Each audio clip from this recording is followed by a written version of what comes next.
Ladies and gentlemen, coming to the stage is Mike King Biz, the voice of RVA Business Media. At Mike King Biz, we celebrate the idea that business makes society better.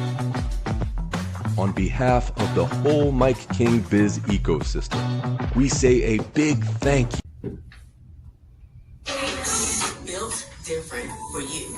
Bryant and Stratton College is a private, nonprofit college that's built differently to better serve the needs and lives of students looking to accelerate and advance their careers. For 170 years, we've been meeting students where they are and helping them get ahead. Our 45-plus degree offerings, flexible class options, and student support teams are structured to provide flexible pathways that aid in helping you achieve your education and career goals. Built different for you. Okay, ma'am, is it still, I know you guys are always adding things, so is it still 45 or do we increase that number? Since we did 45 degrees? Yes. Yeah, because you also are sunsetting some degrees, right? Okay. Because again, we're always working with our community leaders, our employer partners, and saying, okay, what is relevant right now? So you've got some degrees that, you know, if you think about it, industries have changed, and so we retire those, but then we're adding new ones on. So, all right, so Mike King, Beth Murphy here. This is the internal workings of Bryant and Stratton. I'll tell folks who you are first. So I'm Beth Murphy with Bryant and Stratton College. We're a career college, not-for-profit, that's been around for over 170 years. And we are the Richmond-Chesterfield campus is one of 16 campuses, and we also have an online division. And you are the biggest, correct? We are the biggest, yes. Of course. Of course. But when people think of Bryant and Stratton, other locations have dorms. Well, and so that's linked to other locations have athletic teams. Gotcha. And so, but at the Richmond-Chesterfield campus, we made the decision about 10, 15 years ago that we were not going to put our toe into athletics, that we were going to be all into healthcare, and specifically the nursing. And you look at the nursing program and how it's grown.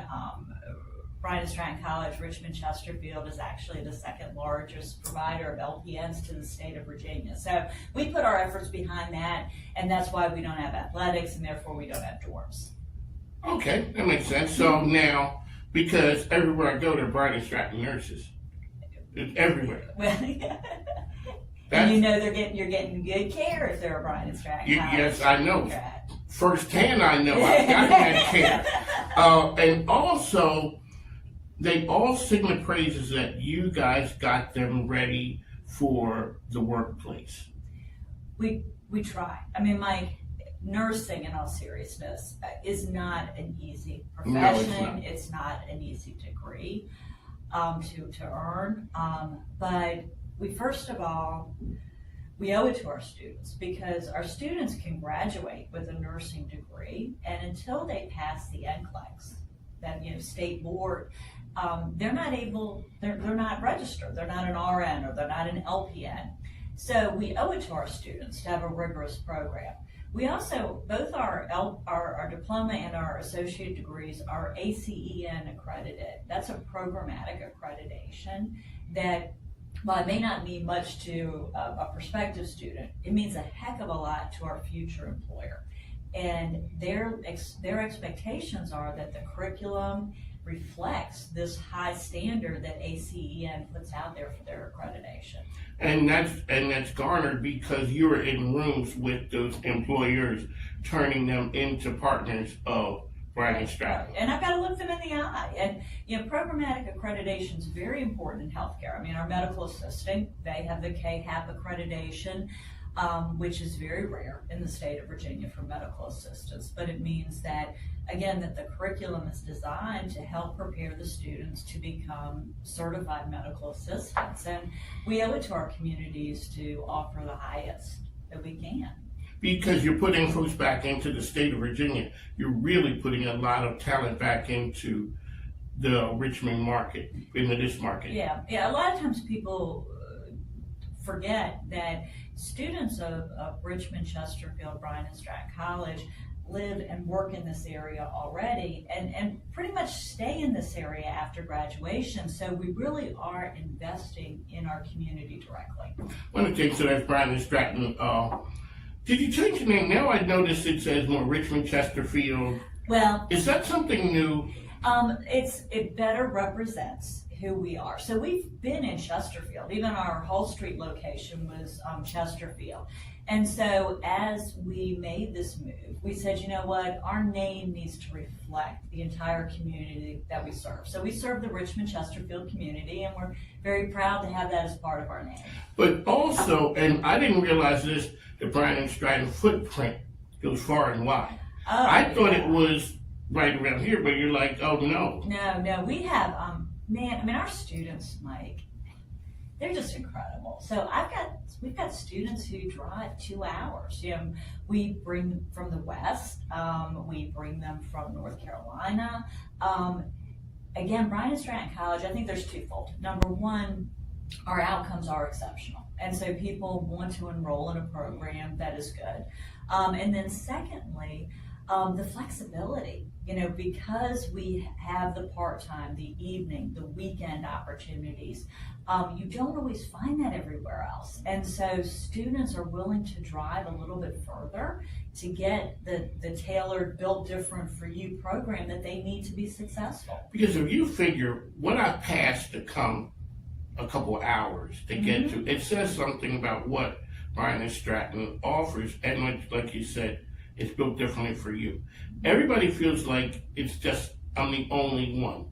Oh, of course, and I don't blame them. I've gone back to school and earned a degree when I was working and my son had just been born, and it can feel very lonely. And then you start talking to faculty and staff and other students, and to realize, okay, I'm not alone. That's a huge feeling.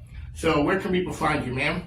Well, we are now at 101 Gateway Center Parkway. I'm practicing Yes. saying that. Obviously, you can visit our website, bryantstratton.edu, and you can give us a call, 804-745-2444.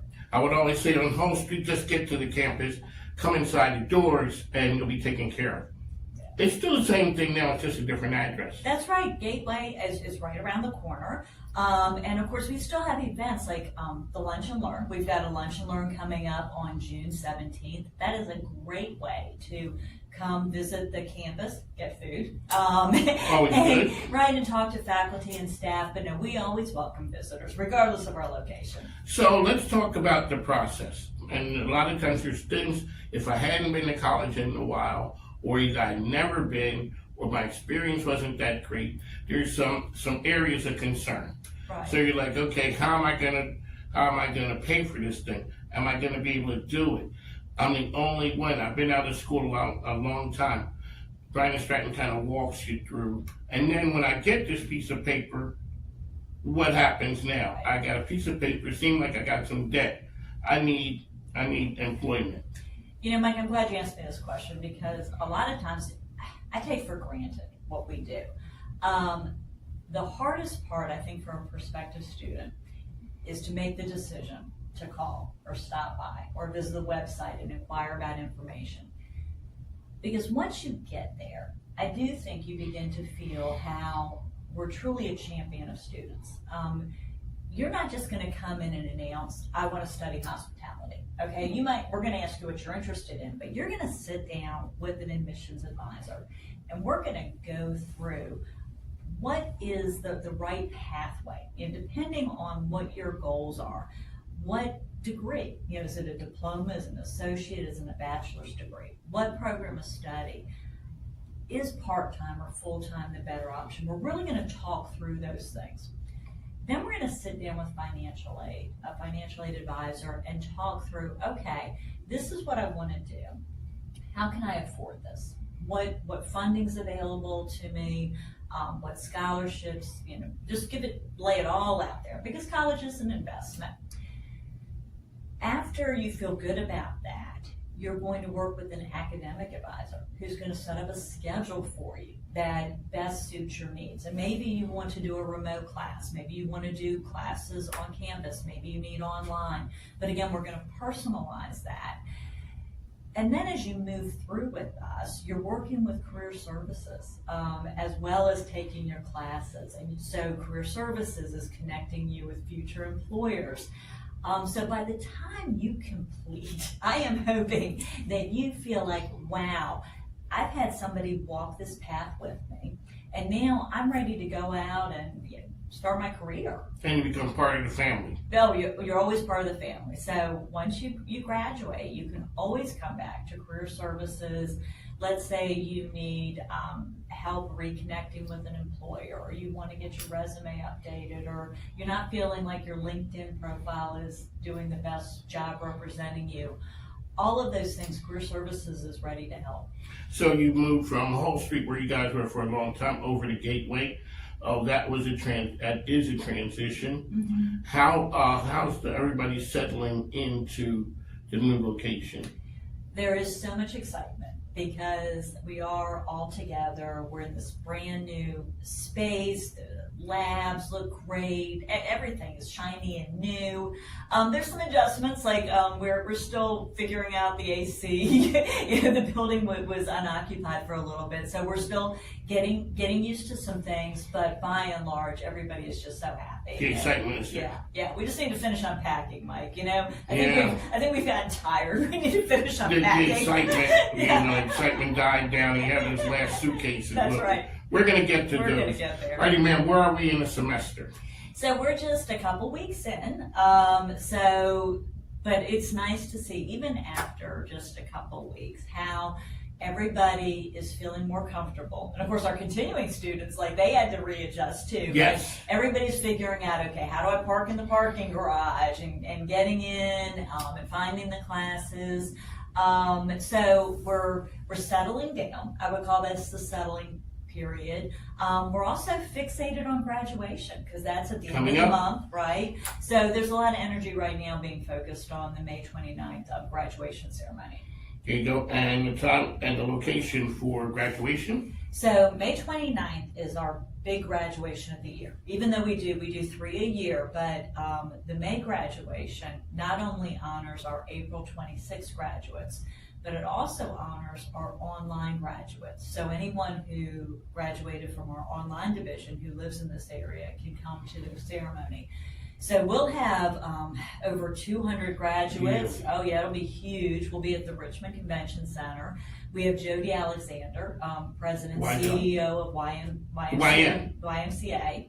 Because I saw you at the other one. I was at the YWCA. We were there. I was actually with the Jody Alexander. I saw pictures, yeah, but you were there. You were at the table behind me, right? I didn't see you. Yeah, I saw you. You snuck out. But anyway, but President and CEO Jody Alexander of the YMCA is our keynote speaker. Love her story. But yeah, this is going to be happening. Graduation's It is, happening. and I've seen it so many times. I got used to a certain routine. This is how you go in. Yeah. It changed a little bit. We did have to change a little bit last time. I forget what the And we went in a different door. Yeah. They like to mix it up. They think I'm not paying attention. But you are paying attention. I try. And because it is a big day. The people are exploding. And the staff, your staff and crew does this over and over and over again. But if you saw the excitement, you would never know it. It's a great day. The faculty's there, the staff, everybody realizes what type of day it is for the families. And you guys come about. They would not know that you did this 3 months ago or 4 months ago. And it's kind of like, okay, it's not like that. No, Mike, personally, the day I become jaded about graduation, that's the day I need to retire. Graduation is the celebration, and obviously it's focused on the students' successes, but it's also a big faculty and staff success.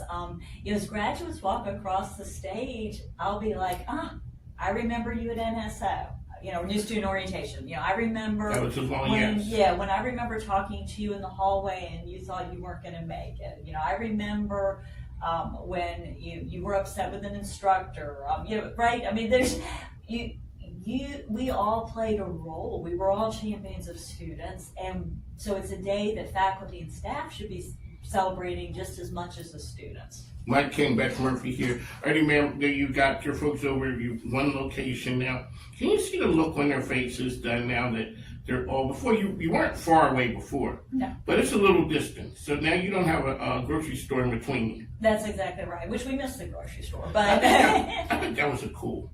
yeah, that was cool. That was one of the benefits. That was probably the benefit of being at our old location.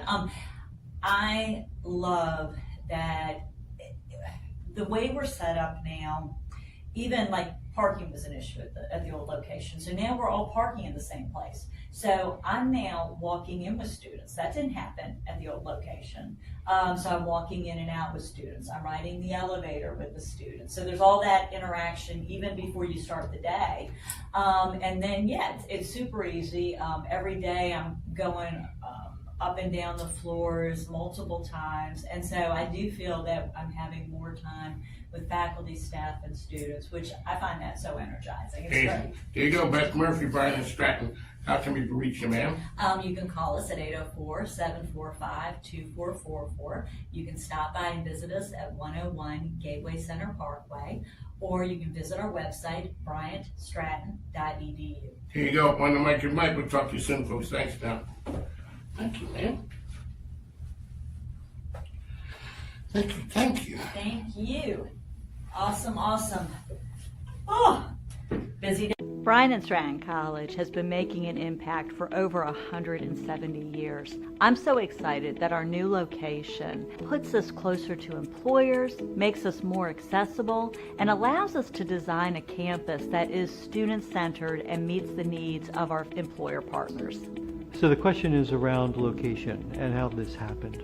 It was a result of a great deal of planning and forethought. It was a result of trying to decide what was the right location for some sort of facility like this. And so when Brian Stratton expressed interest, I was in full support. This location means a lot. It's near Chippenham Hospital, it's near Powhite Expressway, and it is also near Chippenham. So this location is about as perfect as you can get for a college like Brian Stratton. Accessibility is so important to us. We want to ensure that our students, our staff, our faculty, and our employers can get to us. I'm so excited. This is the first time that we've ever been on a bus route. So our students won't have to address that hurdle on top of all of the other things that they're balancing. It means something to the people of Chesterfield County, especially with the branding of Chesterfield here. You know, I like to always say Virginia State University is the University of Chesterfield. Bryant Stratton is the College of Chesterfield, and it's just a perfect pairing. You know, they're closer being here to where the most students in the region go to, that we try and train and prepare for careers, but Bryant and Stratton can definitely take them to the next step. Moving our campus was a tough decision. We've been on Hall Street for over 30 years. But relocating to Gateway off of Midlothian Turnpike really cements our future. We are investing in our Chesterfield-Richmond community as well as our students. It is so important to have Brian Stratton in our community. You have an opportunity as a student to be able to learn and to grow and to become. I mean, when it comes right down to it, have you lived a life to its fullest blossoming? And what Brian Stratton is able to do is create that opportunity so you live your life to fullest blossoming and greatest good.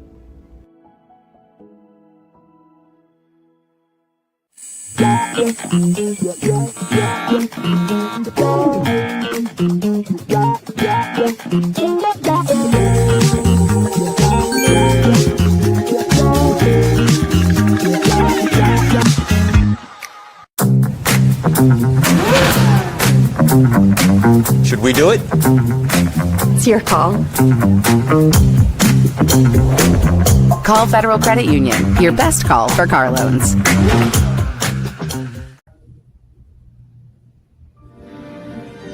Mike King Biz, on the mic with Mike, Richmond's premier business radio platform.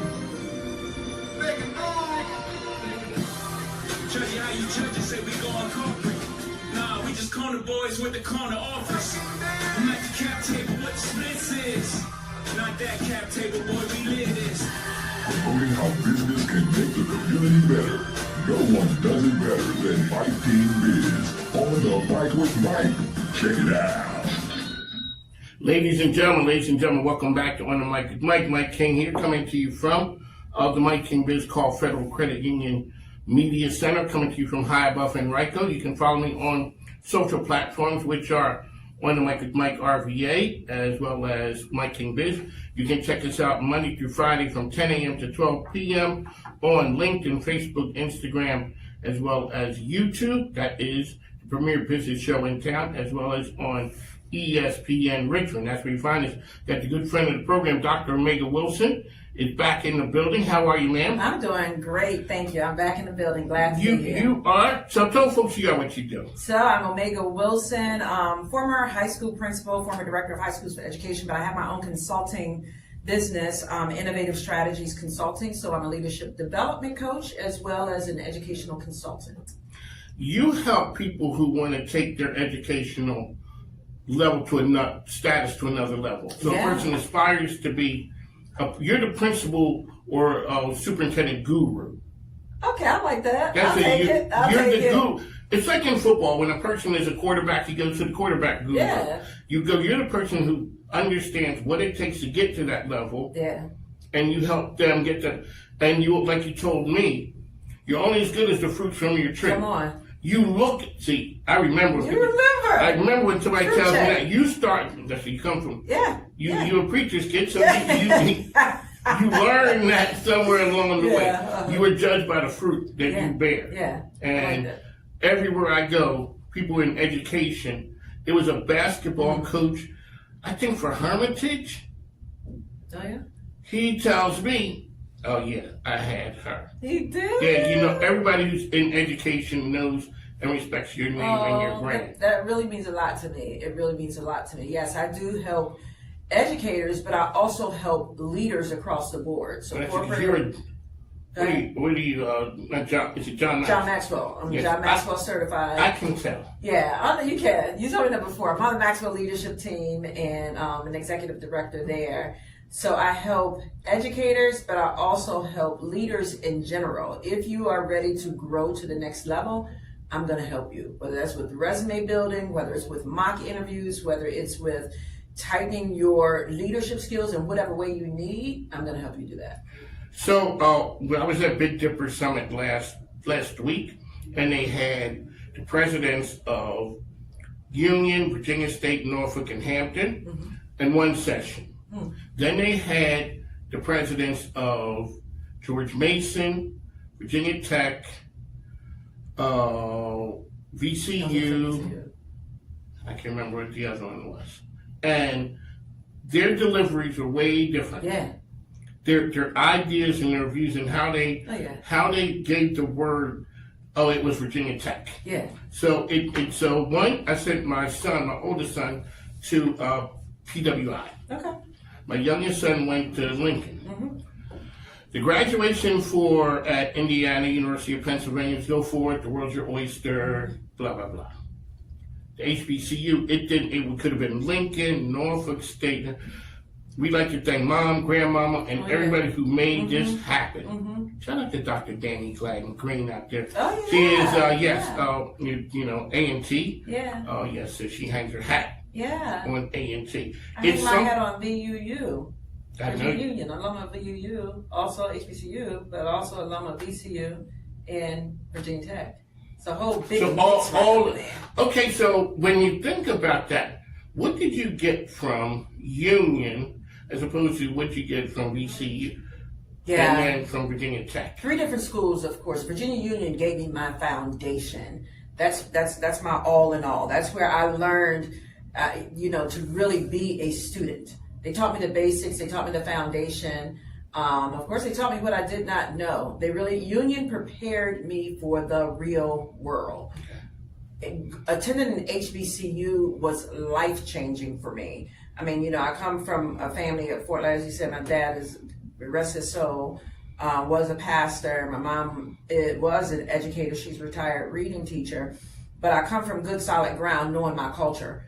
I already knew who I was before I came to Union because of my Heavenly Father, number one, but number two, because of what my parents had already instilled in me. But attending an HBCU gave me that extra dose that I really, really needed Didn't know I needed it, of course, but it taught me how to hustle, taught me how to grind, taught me how to get it out the mud. I love the family environment that Virginia Union still has today. And I still have lifelong friendships with my college mates. That's really, really important. VCU taught me just, you got to realize, I was an educator at that time. I was teaching when I got my master's. I had kids. Really gave me a different look and a different perspective at education. So I received my master's degree from VCU in administration and supervision. It prepared me for administration. Now I got my sea legs at Hermitage when I was teaching, my administrative sea legs at Hermitage. But book-wise, education-wise, I would say I received that part from VCU. You know, taught me what I did not know as far as administration is concerned. Virginia Tech, whole different ball game, entirely different ball game. As far as the education I received, and that's no shade to Virginia Union nor to VCU. Virginia Tech taught me how to write differently. Okay. I was an English major at Virginia Union. Again, no shade to my home at Virginia Union or VCU. But there's a different writing style that you have to have when you are earning your doctorate degree. So I earned my doctorate from Virginia Tech. I thought I knew how I was writing. I thought just not splitting verbs and, you know, conjugating verbs and whatnot, or, you know, but yeah, it's different ways. It taught me a different style of writing. So didn't they name a street after your father? We did. I spearheaded that. I know it was in 2023. So I started the process prior to him having a stroke. My dad had a stroke December 4th, 2023. And I started that process in Farmville. It's named it's actually named Williams Way. The assistant or the vice mayor in Farmville, Mr. Chuck Reed, he spearheaded that, told him my desires, told him what I wanted to do, and he took it and ran with it. Let me ask you, going back to the family history part, Yeah. when did you know your mom and dad were those people? Yeah. You knew they were your parents. Mm-hmm. When did you know they was them? I knew that they were them when we moved back to Farmville. So we moved to Buffalo when I was a month old. I saw pictures sitting on some steps. On the stairs of my old house. Yep. Yeah. I grew up in Buffalo. Love it there, but my parents hated it because we moved up there when I was a month old because my dad got a job up there. But we were caught in the blizzard of 77. Okay. Snow up to the door. You know, me and my two sisters, that was fun for us. It was fun. It was a field day every day during that storm. But my parents were like, we're getting the heck up out of here. So when we moved back to Farmville, I was in middle school, and I could just tell by the way people would approach my parents. They were well known in the community, and people, I'm not going to say people put them on a pedestal, but they let me know who my parents were. I already knew. I mean, you know, I got some good parents and whatnot. But you didn't know at that level. No. So they were from that town. They're from Farmville. So one of the things you always talk to people about is you can go back home. And people say you can't go home. Unless you burnt it down. Yeah. Or you did totally wrong, you can go home again. Oh, I had to go home. Funny you say this. Yesterday I did a workshop with some students to lead some leaders at Virginia State yesterday, and I told them this story that I had to go home. I had to eat humble pie when I graduated from Virginia Union in 1989. I did not listen to my mother. She told me the whole time while I was at Virginia Union, she said, take some education courses. I knew that I was not good. In my words, I told her, I said, I'm not teaching no bad kids. That's exactly what I told her. You turned an English teacher. I told her that I was an English major, but I was not English education. I didn't know what I wanted to do. I just knew I wanted to read and write. So when I graduated from college, I didn't have a job. I had to move back from Richmond to Farmville. Granted, all my sorors, my friends, everybody was working Fortune 500, making $10,000, getting $10,000 bonuses back then at Christmas and everything. I had to go home, live in my parents' house, and I was a secretary at a warehouse. No shade at all, but it taught me, you know, I all of those skills I'm using right now in my business. Hence the reason I don't have to have an executive assistant to help me. because of what I learned in high school, but also what I learned during those few years of going back home to be a secretary while living in my parents' home. One of the things I always talk to people, so ladies and gentlemen, we have Dr. Meg Wilson here with us. Hello. Which is, there are certain people who are career educators, teachers.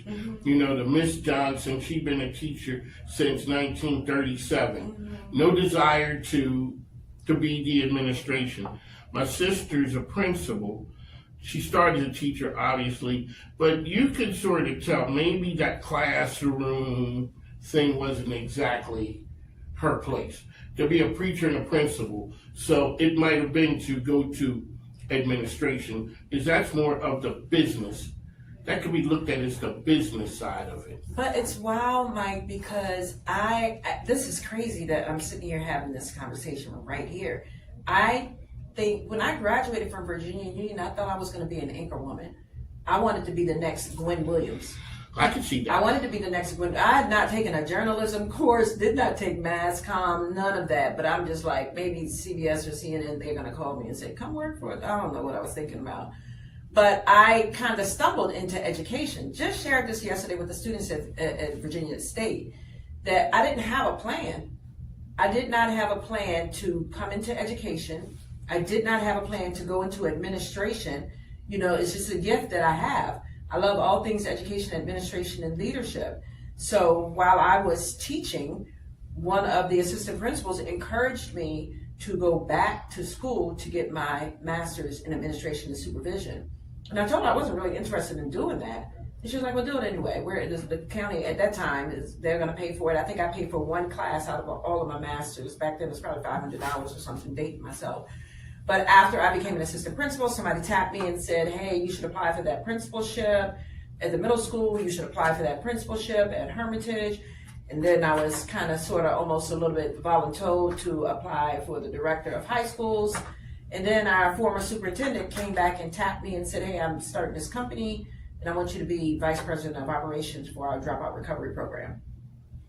I stumbled into it. It wasn't my plan, it was God's plan. So one of the things, so a good friend down at Columbia Gas of Virginia, Jennifer Montague, says women, a lot of times black women, are over-mentored and under-sponsored. People would tell you all that you need to do. I ate ramen for 32 months in a row, but they're not taking you and your name into that room. Yeah. Like you're saying, somebody looked at you, or when I talked to Ron Carey, just like, yo, I'm bringing you in here. You may look around the room like, what am I doing here? You don't see your potential, but that person is saying, you need to do that. The same way you looked at those people kind of crazy and side-eyed, like, what am I doing here? People look at you that way now. Yeah, they That's do. the weight that you carry now when you walk in. You get the whispers. Oh, that is, oh, that's Dr. Wilson. Thank you. Let me go up there and talk to her. When a person says, hi, my name is whatever, they may have been standing on the side for a little bit of time, getting their nerve up because they don't know how you're going to be.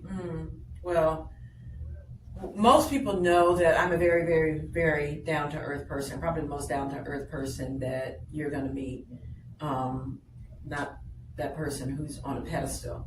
I think my height intimidates people, too. It does. It's all about my Because you height. can't sneak into a room. I can't sneak into a room. I can't No, crawl into a room. you're not just sliding in there. I'm somebody's height if I'm crawling. Exactly. You were always going to step to the back, ma'am. Oh, you're I was always in the back of the line because of my height as well as my last name. Name Williams. You were, I was always in the back of the two line. reasons that you were in the back. Yeah. So at what point in the education world, so you know what I'm thinking when I meet up with you, it's like you kind of figure, the person says, when did you become you were that person? That, you know, in the education world, like, okay, you had looked at people a certain way, you saw that, and all of a sudden you start realizing people are looking at me like that. I think I realized it when I was teaching, and this is really, really crazy. The former activities director at Hermitage and the principal at that time approached me when I was teaching and said, hey, we want you to start the first step team in Henrico County. And I'm like, me? You know, so I started getting tapped by certain leadership things, and I started seeing naturally almost, it wasn't me doing it by myself, Mike. I had a team of people with me for everything that I've done, but I started seeing our successes. You know, and once I started seeing our successes, I'm like, this is pretty cool. And people are admiring this and appreciating it, you know, which gives you a boost to do it a little bit more. But when I started, I think to answer your question, when I started seeing the fruits of my labor, when I started seeing fruit on the tree, you know, when I started seeing that, you know, building leadership capacity is my thing. I absolutely love growing leaders. I love to see people go to the next level, to see people get promoted. I'm not a gatekeeper. My goal is to help you. You can stand on my shoulders all day long. I want to help people, just like with my scholarship fund. I don't know if you want to talk about that. We're going to get to that one. Yeah, but I love growing leaders. I love helping people. So when I started doing that, I could see that people were watching me then. And they're like, oh, Dr. Wilson's working with you? Or Dr. Wilson did this? Or, you know. And that gives them some credibility. What you said about union is Shamika Bowen comes on the program, you know, and she's that person around town. A lot of people know, a total mover and shaker. And she said, I asked her when she said, where'd you go to Virginia State to learn? She said, I went to Virginia State to be better. I knew that if I went there, it was going to help me be better, and I would be able to bring and uplift my whole family. That's the story of the HBCUs. Oh, yeah.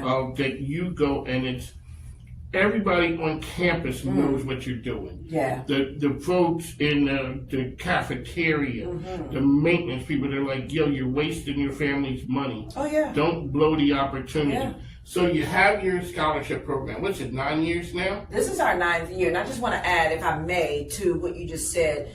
Attending an HBCU is a huge family. And I know PWIs are families as well, but having had 3 very different experiences, God knows I would not change the order of that trajectory ever. I would always, in another lifetime, start with Virginia Union as the first school that I attended, an HBCU. Because like I said, that's where I got my love, that's where I got my family, my foundation. Virginia Union puts a different type of, an HBCU puts a different type of, gives you a different type of foundation. Yes. So we during the conversation, they had all of the principals up there, and your president was, they gave him the microphone. You do not hand Dr. Lucas. You don't hand it to him. And when it was over, you know, Dr. Abdullah, you know, he says, I'm not even going to say anything. I can't follow that. Yeah, he's a great guy, too. Yes, he can't. He's just like, you do not hand Dr. Lucas that, because one, you're going to school, and the way he's putting it, it was very enjoyable to see that. So shout out to good folks over there, Big Dipper Summit. Both of them. But they had them, and then they had Norfolk State and Hampton was there as well. It just talked about the power of it. Okay, so what was the idea when you started your event 9 years ago? So 9 years ago, well, let me start with, I started my consulting business in 2014. So 9 years ago, where I was just consulting and working one-to-one in 2014, but 9 years ago, the Lord laid it on my heart to do a scholarship in the name of my parents. At that time, my dad was alive. And we started, Mike, with giving one $500 scholarship to a deserving student in Prince Edward County High School. And we started it there because my dad, mom and dad, played an intricate role in the reopening of the schools in Prince Edward County, Brown versus Board of Education. With something everybody across the country. Please Google it if you don't know anything about Brown versus Board. Prince Edward closed their schools for 5 years because they did not want to integrate. They did not want black and white students going together. And they said, as opposed to us doing that, we'll just close. Okay, so black children did not go to school for 5 years. My dad, 5, 1, 2, 3, 4, 5. My dad played an intricate role in reopening the schools, Dr. King and all of that. The late Oliver Hill, everyone joined forces to reopen the schools. So my dad, having been on the front line, he used to give the scholarship for me. Sometimes I couldn't make it because I was working, but I would say, Dad, can you go to the assembly today and present the scholarship? It's crazy that I didn't even know this when the committee selected, but the first scholarship went to my mother's now caretaker. Is that wild? Really? Is that wild? I never even knew it. I never even knew who that was. But anyway, 5 years ago, we started with one $500 scholarship. Last year was our 8th year, and we gave away 5 $1,000 scholarships. This year, we're giving away 6 $1,000 scholarships. So we have expanded throughout the country. We're not just in Prince Edward anymore. Every single year, at least one student from Prince Edward will get a scholarship because that's where it started. But we're throughout the country. We've been in Texas, California, New York, giving scholarships away because that's where a lot of our funding comes from, our sponsors and partners. But we host annually the first Saturday of August. We do what we call a Hats Off to Powerful Women's Brunch. So we highlight some different people who are in the room. Last year I highlighted and acknowledged 10 different people who had been walking with me on this journey, gave them some awards. But our students are always there as well. So the students and parents, they're going to be recognized. Like I said, last year, we had a sponsor to donate 5 laptops. It was a surprise to the students. They didn't know they were going to get them. But I hope they do that again this year. But yeah, this year it is August 1st at 11 o'clock, and we'll be at the Westin. Of course you're at the Westin. Of course. Look how you roll. Yeah, that's how we go. Where else are we going to be? You packed it last year. Oh, we pack it every year. We sell out. We cap at 200. We don't sell tickets at the door. Last year, because I was dealing with my dad and all of that, I kind of like oversold, and I'm like, yikes, y'all, I think we're at 234 or something like that, which was a good problem to have. But we cap at 200 for the last, I think this is year 9, probably for the last 6 years we've sold out. How can people get information and help out? You can go to the link bit.ly/HatsOff2026 to purchase your ticket. Our tickets are only $100. All ticket money is going to go to the proceeds for the scholarship fund. Also, you can find me on Facebook at Omega Wilson. You can find me on LinkedIn at Dr. Omega Wilson, or either on Instagram. We're also looking for sponsors. We need sponsors, people who are willing to support us and help us send more students to college. Please help us with that. There you go, ladies and gentlemen. That is Dr. Omega Wilson. I'd like to thank you for tuning in. Follow her and support her. She's doing some amazing things. Thank you.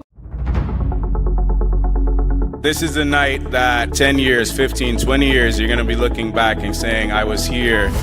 There's an inflection point happening in technology. We get to lead it, and we get to lead it right here in Richmond. We must prepare existing worker students and communities to be able to use AI so that no one is left behind. The real story isn't AI itself. The real story is what AI makes possible. AI is the new keyboard. It's the new mouse. It's not the answer, it's the instrument. And the more people we hand that instrument to, the more possibilities we turn into realities. People want to be together when you're making a difference. How can we make Richmond, make the region, and in part, all of Virginia, the most AI ready? A lot of people ask me, do we just want to be the Silicon Valley of the East Coast? The quote everybody keeps on having me re-ask is no. My mission is for Silicon Valley to be the Richmond of the West Coast.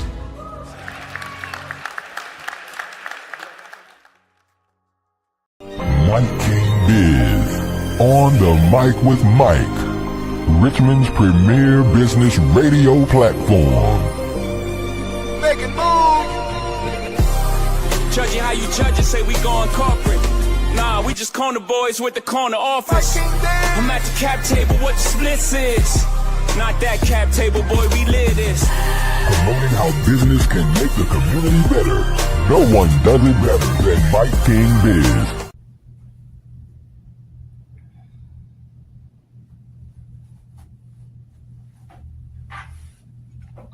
Welcome to Intro for Life. I'm Stacy Gregory.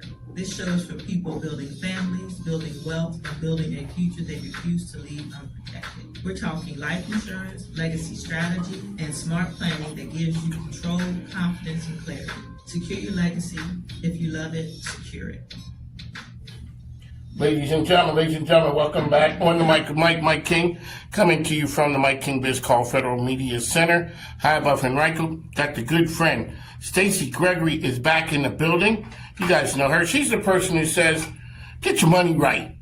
Get your money right. So when somebody passes away, we are not having a cookout for money, a GoFundMe, all those things. There is no need to do that. She's also an AI consultant. And Stacy Gregory has been telling me about her mentor, this lady. Well, when people tell you about somebody, you don't know. Well, the lady sitting next to her, Soul Sis Gray, is here. Now I know what the talk is about. Stacy Gregory, tell us who you are, what you do, and then introduce your guest. Hi, I'm Stacy Gregory, a licensed life and health insurance agent for the last 17 years. I've helped over 1,000 families secure their future with financial planning, retirement planning, wills, trusts, and readies, all the things. And I'm also a certified AI consultant.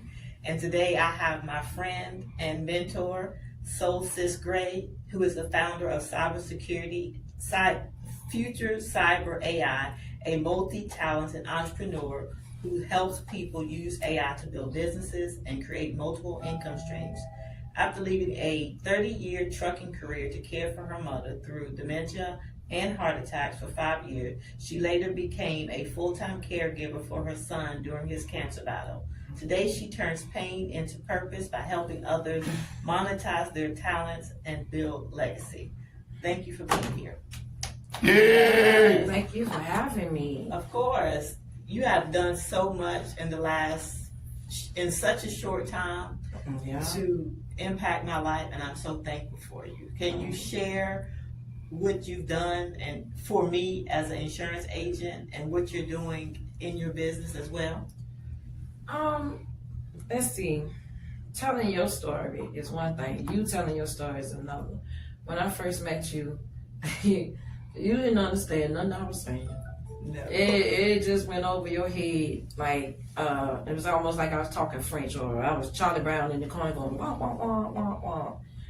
But later on down the line, I think you called me for something. I can't remember exactly what it was, but you had called me for something. And I was like, okay. And I was like, well, just get back with me. And then you called me back and you was like, what is this AI? I done joined this. I was like, girl, what is you doing? What is you talking about? And then it all started from there. From that time, you went in on one end, not knowing about how to even go into the situation you was going in, and you came to me. When you came to me, I gave you the blueprint. Yes. When I gave you the blueprint, I said, Stacy, I'm gonna reach out, I'm gonna reach one, teach one. I'm gonna bless you with this because nobody's paying attention. I said in the next 6 to 12 months. And that was what? Less than 60 days ago. Yep. I see you're gonna see a big change in how things gonna change in marketing, changing this whole world of how you go about everything, right? Mm-hmm. So then we started the classes. Yeah. And you were there faithfully. You picked up on every tool. You picked up on everything that was going on. But you also expanded yourself with somebody else. Mm-hmm. But that was after the fact that I taught you a language. Yes. Because if you didn't have that language, then you would have been like the rest of them saying, I need to come back to you. No, I need to be here with you. I don't understand what I'm doing. And then you took off. And then you called me again. I was like, I done did this, I got that, I got this certificate. I said, okay. She said, but I still need to come back to you. I was like, wait a minute, why? So explain why, because I never understood why you said that to me. What you helped me to do was I'm a life insurance agent, a health insurance agent, mm-hmm. And you said to me, I don't have to learn anything different. I can just move in this space and I can maximize and monetize that information for AI, and that's exactly what I've done. I haven't changed my career path. I've just included AI into the mix, and it has changed everything for me.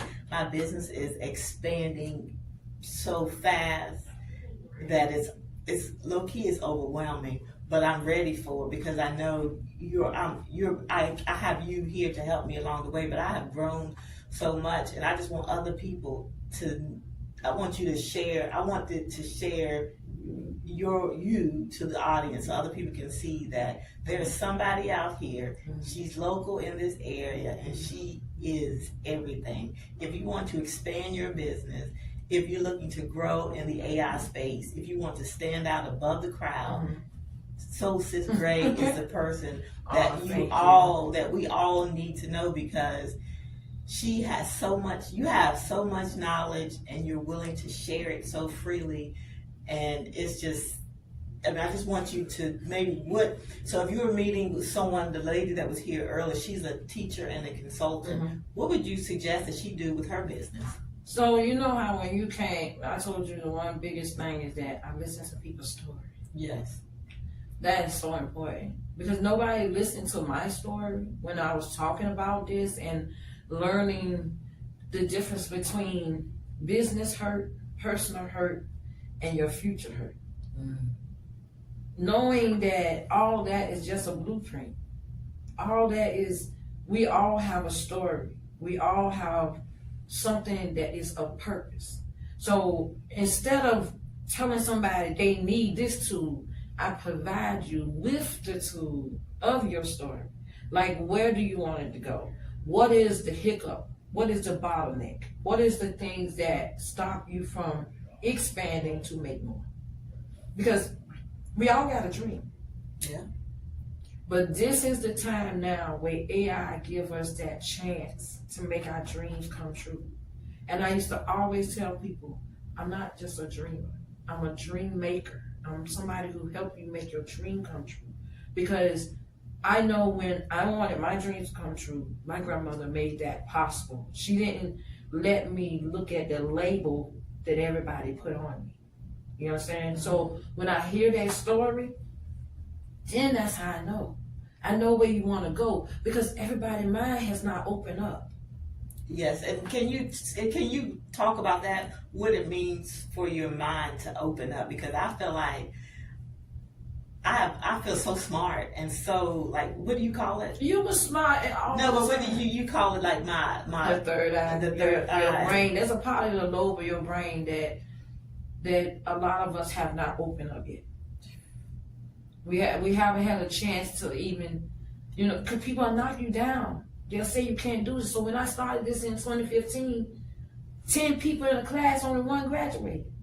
So I knew that I had to reach one, teach one, in order to get people to know. And like my mother-in-law said, people don't believe a cow go move until they hear a cow go move. So I had to lead by example first, and that was showing my story, coming out of my shell, allowing people to see what I did know. I think your secret weapon is being able to listen and see people and pinpoint exactly, would you call it a niche? Right. What path they need to go on in this AI world to maximize who they are as individual people. Because everything I see online on TikTok and Instagram, Facebook, it's all, everybody looks the same, talks the same. But as you can see, she's different. You're different. And that's what I have shown up, for me personally, I have shown up differently on social media. I feel like for the first time in my life, I'm showing up as Stacy Gregory, because you have shown me what I can be. You can be you. Yes, be who I am and expand on who I am using AI. Not just in my personal life, but also in my business. And when I tell you, it's amazing. When you say it gave you back time with your family, and that's the most important thing. I think the biggest legacy is time. Yes. The time that you have with your family, that you can implant other things into other family members or other friends. Me and our family may have like a Zoom, right? And I'll be like, yo, I'm gonna drop a gem on y'all. This what's going on. But I didn't get the support like that. I get the support more from people who come in and see me, and get to know who I am, and know that how AI changed me, where it took me, because I could have been lost. I could have been out of here. Pandemic, son stage 2 cancer, mama having 10 heart attacks, and the other son three times COVID, grandson, everything. I could have been lost. But the Lord gave me something to say. I'm going to show you how to make your dream come true. And the cool part about AI is that ordinary people can do extraordinary Yes, things. they can. Like if you thinking, like you have this idea in the back of your mind, you don't know what to do with it, call Soul Sis Gray. She'll help you bring it to life. And you can just be a ordinary person living an ordinary life, do extraordinary It don't things matter with- if you're handicapped. I Yeah. tell everybody, my son has cerebral palsy and recovering from stage 2 cancer. He was stuck in his room. And he was like, Mom, what I'm gonna do? I was like, look, let's play around. Look, I'm gonna send you this too. No, let me not just send it to you. And then I showed him how to use it. What tool was that? ChatGPT. Okay. As an emotional chalkboard, they had on there Robin. A lot of people go through a lot of stuff and they'll use you as a chalkboard, right? They use you as a punching board. They want to lean on you. But during the time of the pandemic, nobody had nobody to lean on. My son couldn't have nobody in the room with him. So how am I still gonna be able to help him when there's time that I'm mom too, but I'm the nurse, right? So I gave him Robin on ChatGPT. So we're talking about having an in-person event where we can learn and grow with AI, and we're going to announce that in a very near future. But I think it's coming very soon. We're going to team up. We're going to get some people in the room, some ordinary people, so we can help them do extraordinary things using AI. Show them how to expand themselves. Not just it's just not about expanding with AI. It's expanding yourself. Yes. Period. Learning that you have these capabilities and you don't have to hold yourself back. And if you get a no, it's okay. Because that's a lemon. And a lemon, yeah, they say make lemonade, but my grandmama taught me that a lemon is just not to make lemonade. It is a citrus fruit, and you can cook with it, you can heal with it, you can do everything with it. So guess what? The same way you can do that with a lemon, just add an A and put AI. And watch what else you can do with that lemon. So how can people get in contact with you? I'm on every social media board, Soul Sis Gray. Soul Sis You'll Gray. see me on every platform out there from TikTok. Now, if you go on Facebook, it's Shannon Darby, but I basically go through WhatsApp and I go through a lot of my other programs. And if you want to contact me by email, that's digital3@futurecyber.com. And that's future with an F. That's PHUTURE. Thank you so much for being here. Y'all be on the lookout because we're stay tuned. Yes, we coming back. We have so much to share.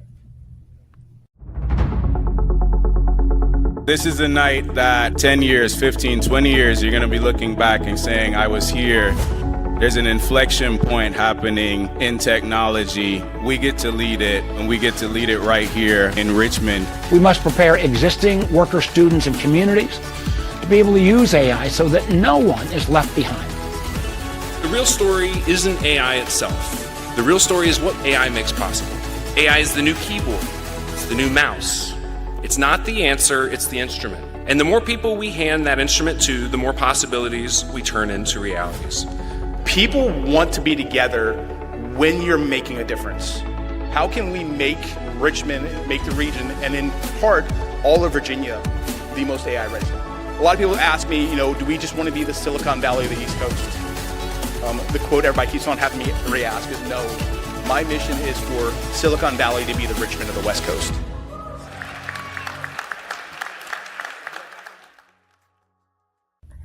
Ladies and gentlemen, welcome back on the mic.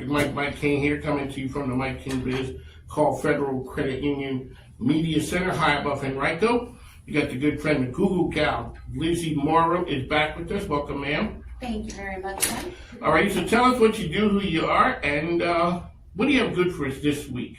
Last week you had some real good tidbits, and I learned a nap that is not just because I'm old and I need to go, any importance of keeping all your information together and consistent in one place. First of all, you're not old. You're like my age. And I don't consider that old. No, so, okay. But yes, we do have some great information. My name's Lizzie Morrow. I'm with Third Marble Marketing, and what we do, we offer Google Ads and SEO management services, and we build websites.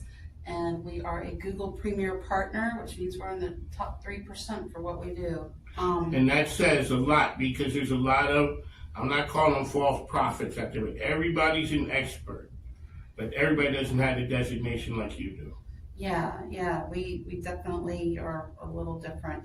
We're different not only because of that, but we offer free workshops to business owners. So our mission is about helping businesses grow. So why not give them some low-hanging fruit to help them along the way? And we do those through workshops in person at our office. It gives the business owners a little opportunity to do a little bit of networking, but learn a lot about the Google business profile. And we also have another workshop that's about SEO, so they can learn the basics of SEO. And you have those. So the next one, what is it? It's September? It'll be in September. Okay.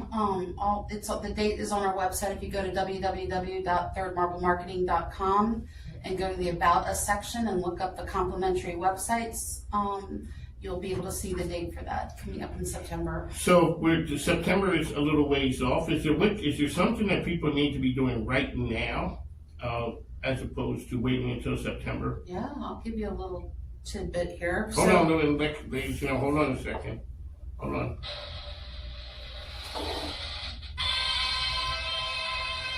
Okay, what do you have? So, most business owners do not realize that they can post to their Google business profile, just like you can post to social media.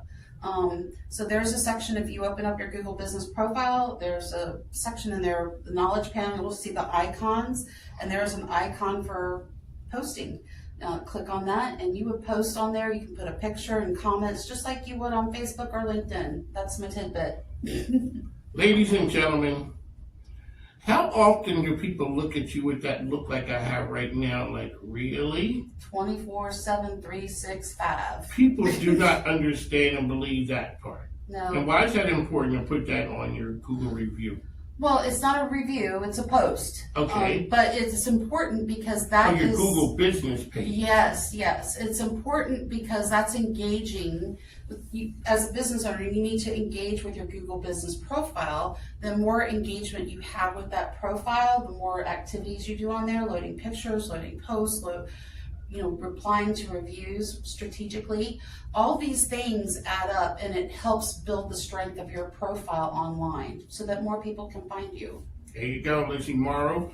What else you have good for us? I know you came with talking I'm points. prepared. I got little bullet points. Here we go. So, Alignable is coming up. So, I know Memorial Day weekend is coming up and a lot of people will be going away. But when you come back on June 2nd, we will be meeting over at O'Toole's on Forest Hill Avenue. It is the Alignable RVA After Hours. It is a B2B networking opportunity where you can just come in and do some wide open networking. Just bring your business cards and a smile and a handshake.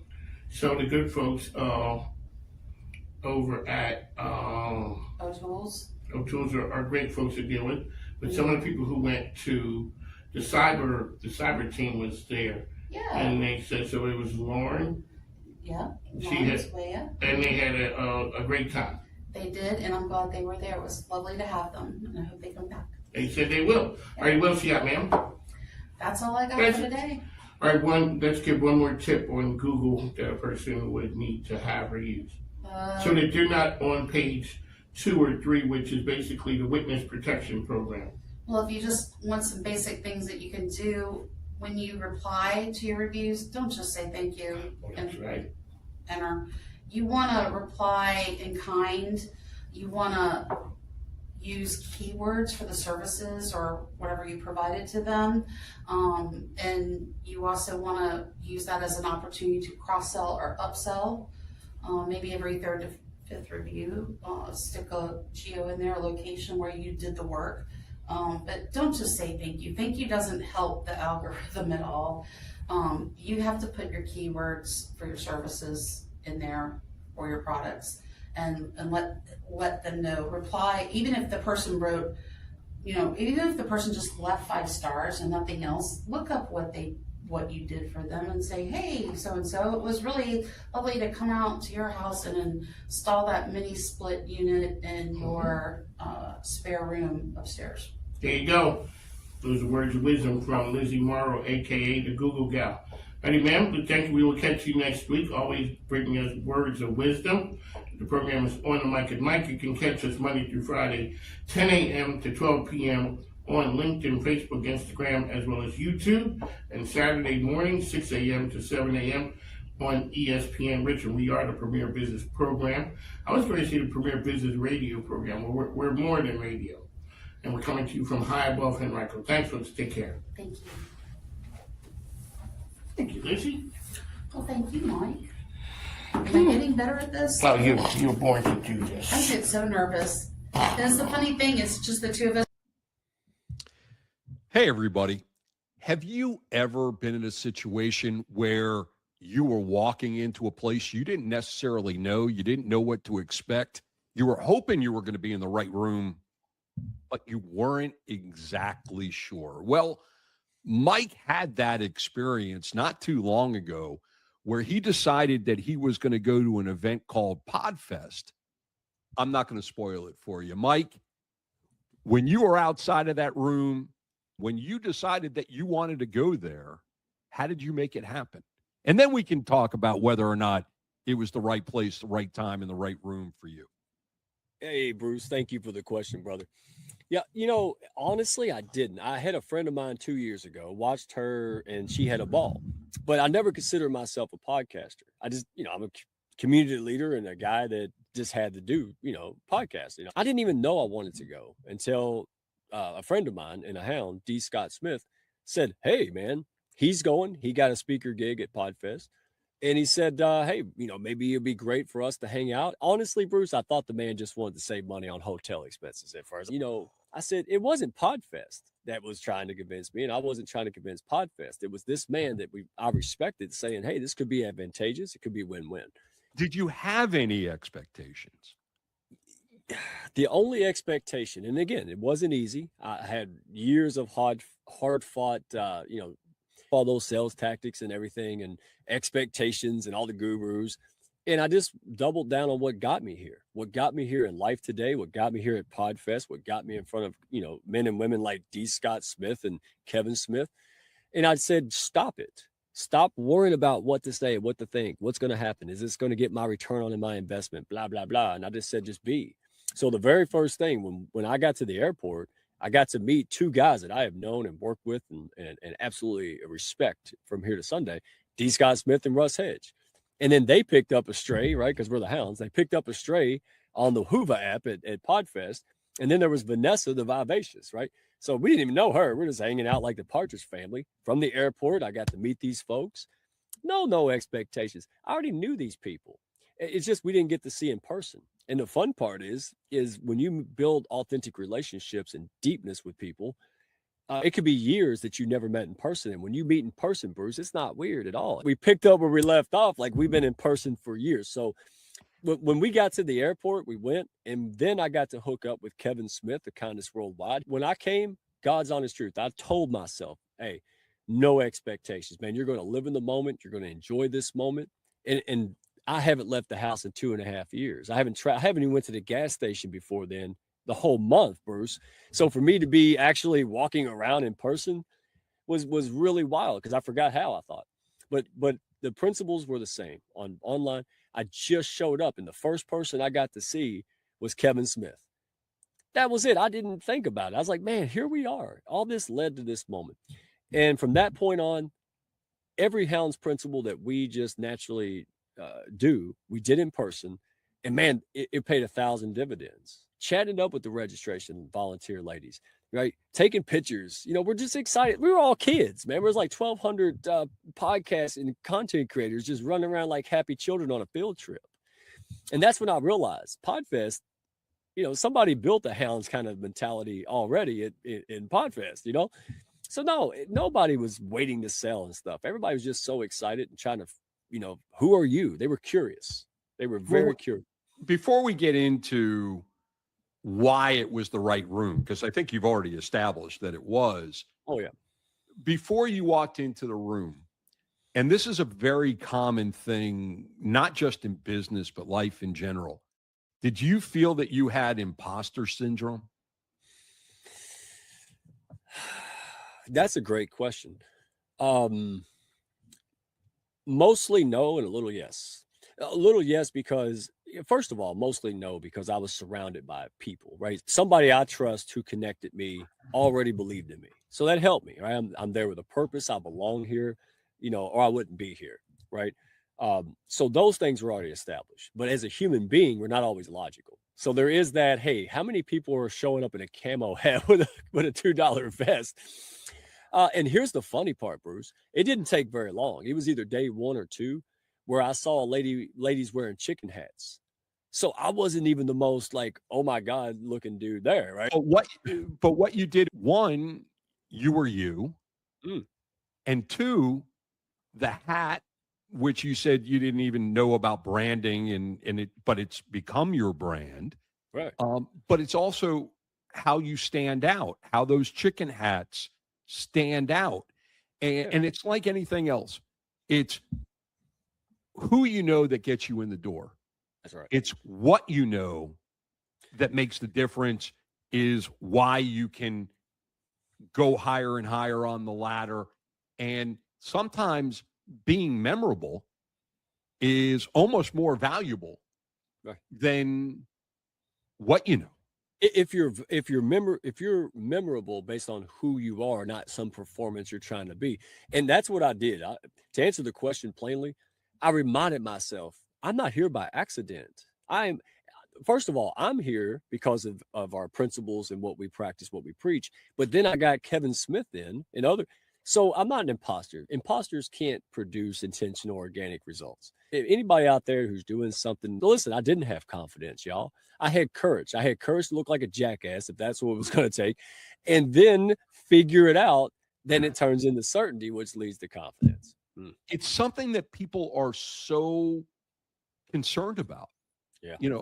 And even the most successful people that you will ever meet will question themselves and wonder how they got there. And then if you really start to reflect upon it, it's what we always talk about individually, talk about, with the Hounds. It is understanding that nothing's an accident. Nothing's a coincidence. There are people that help you, that you help, people that you've never met, that because you helped somebody else, they get helped. And it's just that ongoing thing. But it's so easy to think, I don't belong here. I didn't earn this. Belonging and trust, Bruce. You can't buy that at the corner store. And the other thing is time. When you were standing outside of the very first room that you walked into at PodFest, what was the experience when you took that very first step? Even though I'm not, that would pull me way into left field. That would ruin my mental, which would ruin my chances of doing business, right? So what I did was exactly what you said. I just reminded myself and grounded myself and said, hey, you're here to do what you do best. And what's that? To push up the people around me, to push up the Kevin Smith, and to be in a room of 1,200 people like that. Well, right room. That's what we keep talking about. The right room with the right people. You don't have to perform like a circus monkey. You just have to be. Remember, in dating, the most attractive man and woman doesn't need a sales pitch. You just need to be. There's a lot that has been discussed about the most attractive person in the room, and nobody walks up to talk to them. I didn't wait for someone to talk to me. I talked to them. There you go. You'll never know who admires you. You never know what people are truly thinking. And so you may think, they don't like me. Well, maybe they're intimidated by you. Who knows? So I didn't care. That's what I mean. Drop it. Here's what speed dating, y'all. It's the same concept. We did this at PodFest. I said, look, I'll go run around and smile at 10 people. Maybe 8 of them smile back. Then I talk to those 8. Maybe 4 want to continue the convo. You get down to it. Now you got 2 people speaking redneck. There were 2 women. Me and D. Scott Smith, right? I call him Big Texas because we're friends. But we were out there, and he had that big old hat and the big old boots on, the big Texas shirt, the flag shirt. And I'm standing there like me. 2 ladies come in, and they're from Alberta, Canada. These ladies were ranch and equine, and they walked in. What do you think happened, y'all? We were eating breakfast, and they turned around and beeline straight to me and D. Scott, right? Why? Because comfort. Relatable. Absolutely. And they beeline to us. And what did we do? Oh, I'm so glad somebody else looks like us too. And then from there, we just started sharing. We started doing our thing. And Kevin Smith, right? You know how powerful that is? They never going to remember a sales pitch I could have gave them, but they'll never forget that. And guess who came on my Women's Month show, our campaign? Yeah, one of those ladies, right? When people are standing outside of the room, or even before that, they're trying to decide, do they even want to go in the room? What is the advice that you give them when they're debating, should I go or should I stay? Yeah. Flash. First of all, horse before the cart. What's that mean? In this case, in all cases, in business, internal clarity. You got to show up knowing more so who you are, understand that, right? What do I serve? What do I do? Why? The intrinsic, right? Well, I help people do X. Yeah, but I help people do X because it's keeping them up at 2 a.m. and they feel like a phony. That's really what I'm doing. So when you come in dialed in about what you can bring and the offers and the things that you do, that's where it starts, right? And then, well, should I stay or should I go? You should always go. You should always test it. If I go into a room, and I did this, and the only regret I had about that room was not leaving faster. Now, you can't control whether that room is for you or not. I mean, you can get an idea, but sometimes you just get side-blinded, but I can control it. If I walk into the wrong room, I can walk the hell out of it really as fast as I walked in it. So be more scared. People are scared that they're going to look stupid. They're going to get to the wrong place. I challenge you this, if you're going to be scared at all, be more afraid of the missed opportunities because you didn't have the courage to try it. And the God's honest truth is they ain't thinking about you. They're concerned with their own problems. Most of the time, if you're in sales, you're not going to sell 90, 100% of the pitches that you make. It's a small percentage. If you hit 3 out of 10 times, you're in the Hall of Fame. That means you failed 70% of the time. And that, even for the most successful people, we struggle with that because. Well, I sat down and I just happened to talk to Scott. And I said, well, Scott, I appreciate it. And I said, but it just maybe not meant to be. Here's what I'm going to do. I'm not a petty man. I use things as motivation and inspiration. And he said, hang on a second. Picks up the phone, makes a phone call, leaves a voice message. 2 days later, I'm having a discussion about being a possible speaker and collaboration. That was a failure. But here's what I'm going to encourage people. So if I can't get in by traditional means and channels, then it's a new game. What's the quote cheat code for a new video game? It's relationships, right? And my ADHD kicked in and the other person responded well. And we spent 2.5 hours and probably 10 minutes of that was talking about the actual thing. And I realized that's what it is. And then that snowball effect continued. So instead of, I said, well, let's put together, a private showing for their new documentary film and invite those people from Podfest. But we did, and we just kept, and so they came. They're like curiosity. There's value. I didn't say anything. I said, thank you for coming. If you see value, share it. Here's what you do. And I left them alone. That is anti almost every sales thing you'll ever see. Why don't we, for the first time, bring the documentary film in? Why not? Do you think emails and drip funnels and all of that stuff, if we led with that, Bruce, that wouldn't have worked? It goes back to what we talked in a previous episode. It's belly to belly. It's like, know, and trust. It's the antithesis of where people think business is going through AI. Right. It's the authenticity. I think that's really the case. And, we've talked about on previous episodes, authenticity and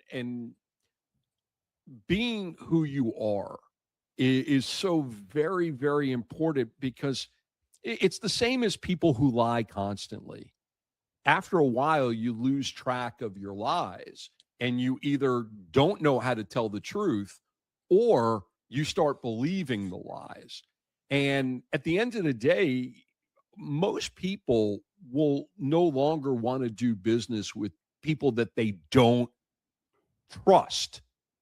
You can know somebody, and then determine whether or not you like them.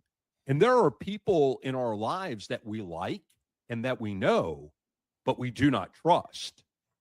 We live in an AI generated world where we can't tell the difference between reality and fake. And it's really bothering us. I don't want to see a fake video. I want to see a video of you and know that's real and relatable. Because, I cannot tell you how many times I get reached out to because, I can create this AI avatar for your clients. Just type in, information and I can produce the podcast for you. And, you wouldn't have to do the interviews. And I'm like, I don't want to do that. I don't want to create content that is not authentic. I have turned down working with people that I did not like, know, or trust. I didn't like their message. And to me, yes, could have used the money, but it's hard to put yourself behind something that you don't also believe in. And you and I would not be having this conversation if we didn't know, like, and trust each other.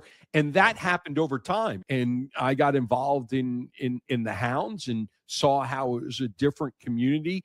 And, I said this in a previous episode, the word community is really what you have and what you continue to build. And in communities, people look out for each other. Yeah. Yeah.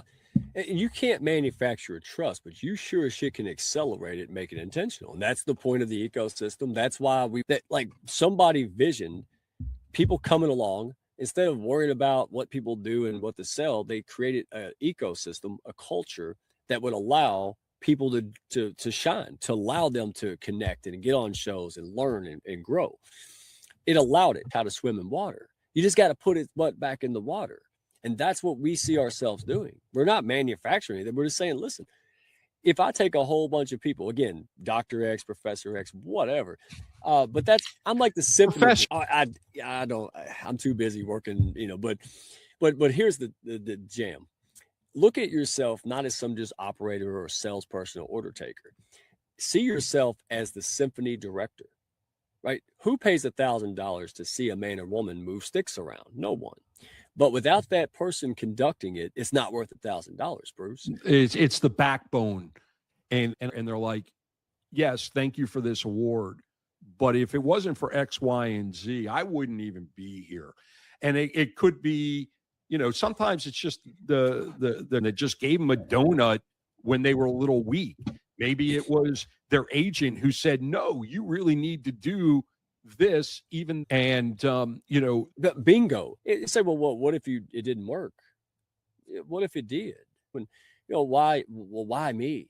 Why not you? Everything we do to enable and help people, build trusted businesses that are profitable and longevity and build legacy. It's really, really simple. Not easy. You got to figure it out. You got to do the work, but it is simple. And it goes back to what you said. I pushed up Kevin, and what did he do? He talked about the Hounds. The actor gets all the award. Look, Denzel is Denzel, man. That's who we paid to see. But what does Denzel do? Denzel goes, hey, the director and the other people and the stuntmen and everybody else, he shines the light on them. What do you do? What's your stuff? It's a dream because I spent 15 years trying to convince people to listen to me and nobody did it. As soon as I gave up and said, I'm going to go love on other people. And if you do it with the right people, that's the key, right room, right people. My takeaway is simple. Instead of trying to figure out how to persuade and all of this, how about you call somebody and say, hey, listen, I respect you because you're in marketing or healthcare, and I want to truly serve people in this arena. Connect us. Right. And the last thing, Bruce, here's my guy, and this is why it works. My objective is one thing fundamentally, to make sure that person likes Bruce better for doing it. So if Bruce introduces Sally, boy, I want Sally to go back and go, wow. And you know what I did? Right, Bruce, you're helping me. I'm helping you. We're leveling each other up, man. And that's very, very fun. It's very intentional. It's attractive to other high-level people, and it's profitable.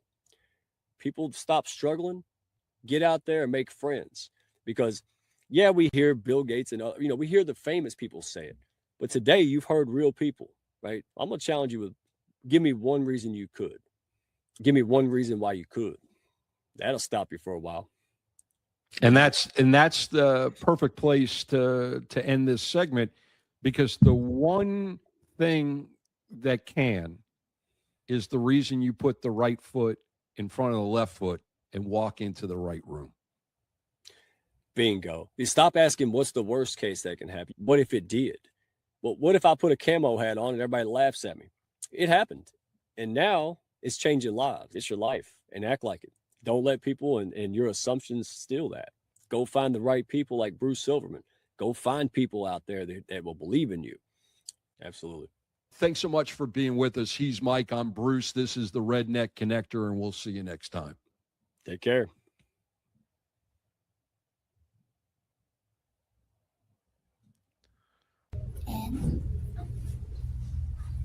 Okay.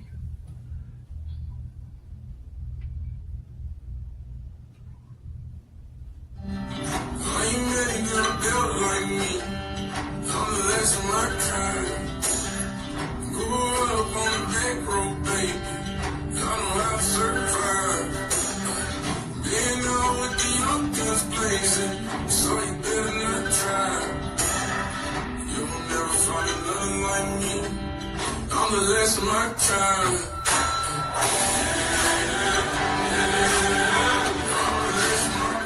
Ladies and gentlemen, welcome back to Order Mike King, coming to you from high above in Reichland, the Mike King Biz Media Studio. Excuse me, Joe, could you hit the light right there? So, folks, that's what happens. No, we can keep going. All right, so we're here. It's a little bit of housekeeping. That's what we're doing here. We're informal like that because we're talking baseball. Anthony Oppermann, GM of the Flying Squirrels. Welcome to the program, sir.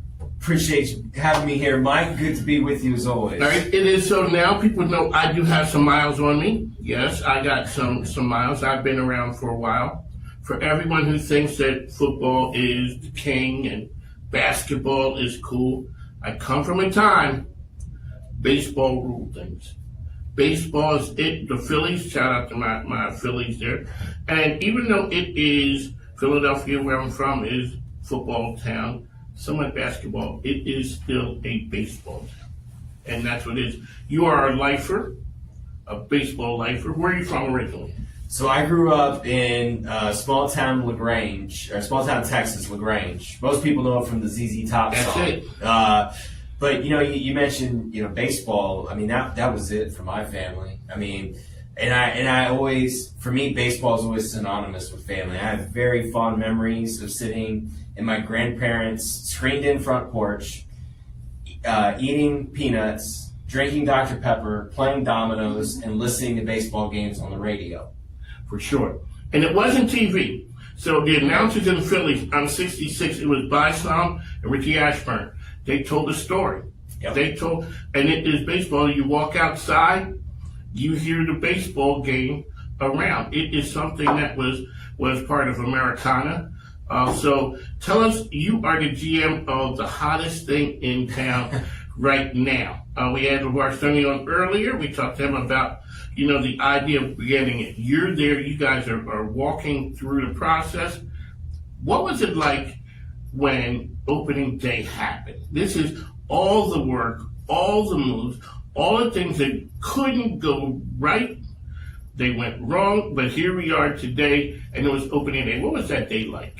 Surreal. There are a lot of moments throughout the course of the day that tried to stop and just kind of take it all in. Couldn't believe that we were actually there at CarMax Park getting ready to open up a brand new venue. But then the gates open and it's the work, right? Regardless of what venue you're in, the work is still the same. The overall goal is still the same, to provide a top-notch guest experience and to provide an amazing environment for the team to develop in. And so there were those moments throughout the day where I took some time to take it in, but then there's very much reminders throughout the day of this is the start of the journey, and it really is that. And it was just the beginning. April 7th was just the beginning for us And we always knew that that's where we were going to start to lay some foundation.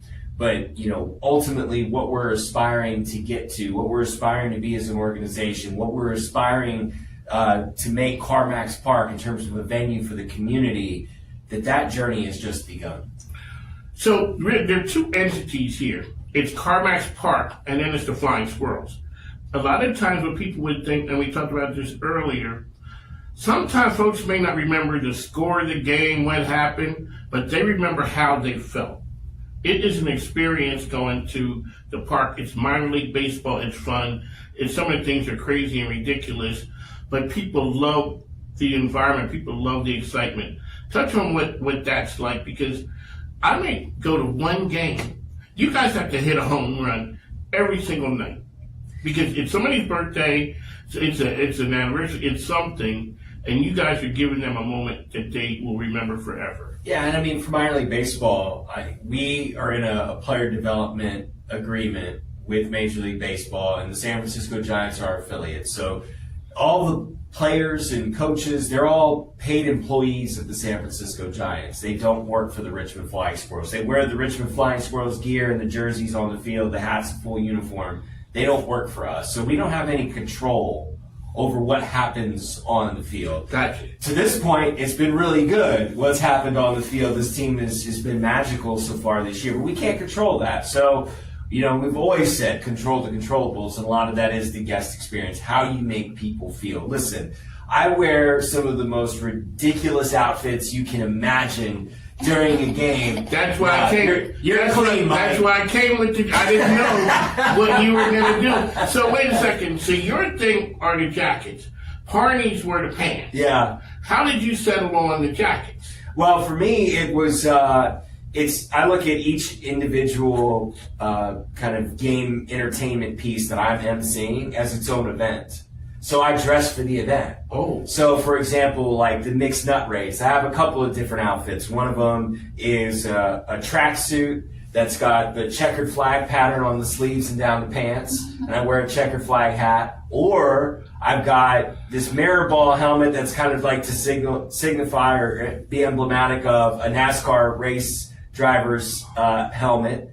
And then, but it's got to be loud and different. It can't just be a standard like racing helmet. So that's why it's got the mirror ball pattern. And I've got a jacket to go along with that. But then, like for Flingo the Flamingo, when I introduced the Flamingo, like obviously you're gonna have a pink blazer with some pink pants and a flamingo tie for that, right? We have a CarMax Farthest From Home promotion on MC, so I go full like blue and yellow fit for that with a yellow bow tie, blue shoes. So again, it's like, but that's the goal. Like every piece of the game entertainment experience within the game should feel like its own event, right? And there's certain ones like the mixed nut race that are going to rise a little bit above some of the others. But like, in my opinion, for doing it right, everyone should feel like its own event. And so if you're going to an event, you got to dress for the event, right, Mike? Well, that comes from a guy who has swag like that. I've never been confused as that person. So you were a baseball player growing up, and that was. When did you realize that you had that little bit of P.T. Barnum in you to work that angle, which is the entertainment? So interestingly, my baseball career is very short-lived because my parents said that academics came first. So it took 6 years of making straight A's before my parents ever let me on any kind of athletic field. And I was so far behind the learning curve, especially growing up in Texas, where at 2 years old, you got kids out there playing t-ball, like football, baseball. That's such a Texas thing. So I was behind the learning curve, but I always loved going to sporting events. I always loved the experience you could get at sporting events. As mentioned, I also grew up listening to games on the radio. So it was the broadcasting side that got me into baseball. But once I was in baseball, particularly on the minor league side, so in college at TCU, I was a radio, TV, film major with an emphasis in sports broadcasting, but I was a theater minor.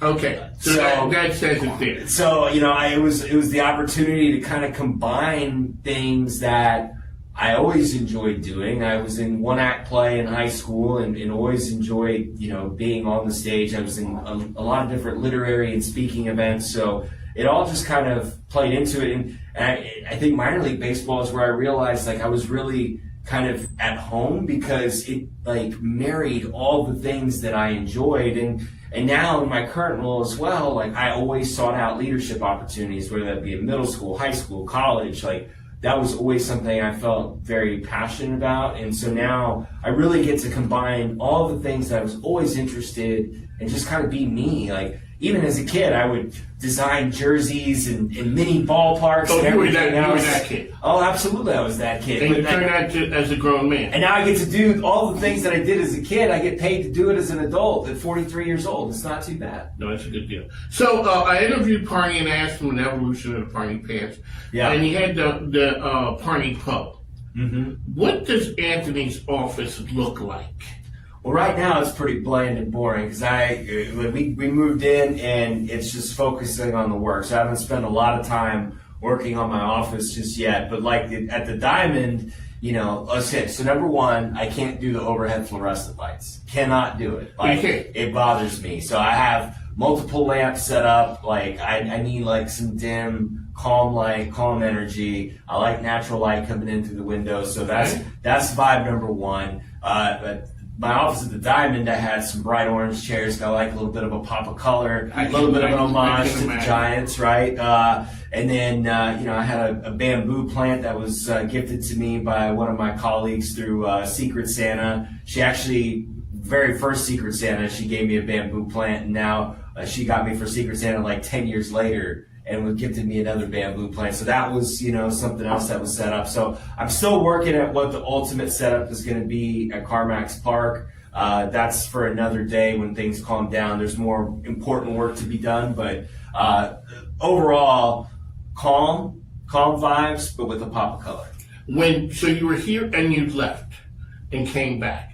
Twice. Did that twice. Wow. Okay. So people wonder you can't go home again. Yeah. Talk about that you can. That there's unless you set home on fire. Right. You can go back home again. So what was it that It's Business drawn Richmond that keeps you coming back here and you're here at a historic time? Well, my wife is from Virginia, so anybody who's got a spouse and understands, okay. You know, you take care of home. And so for my wife, obviously Virginia's always been home. But you know, there have been a couple of different reasons. So when I left the first time after the 2012 season, it was to pursue you know, broadcasting and media opportunities. So I left. I worked for the Phillies AA affiliate in Reading as kind of lead broadcaster there. For that was an opportunity. I grew up in Lansdale, but not yet. I remember Reading Phillies. Yeah. I mean, look, and that's where I first really learned to. Growing up in Texas, like there was a certain people felt a certain kind of way about people from Philadelphia, right? And for good reason. And I knew you learned why. And the feeling is the inverse is true too. People, when I got to Reading for the first time, people said, Texas, who's your team? And I said the Buffalo Bills. Like, okay, you're all right. Like if I was going to say the Dallas Cowboys, there would have been problems. There would have been problems. There would have been smoke in the city. But I learned.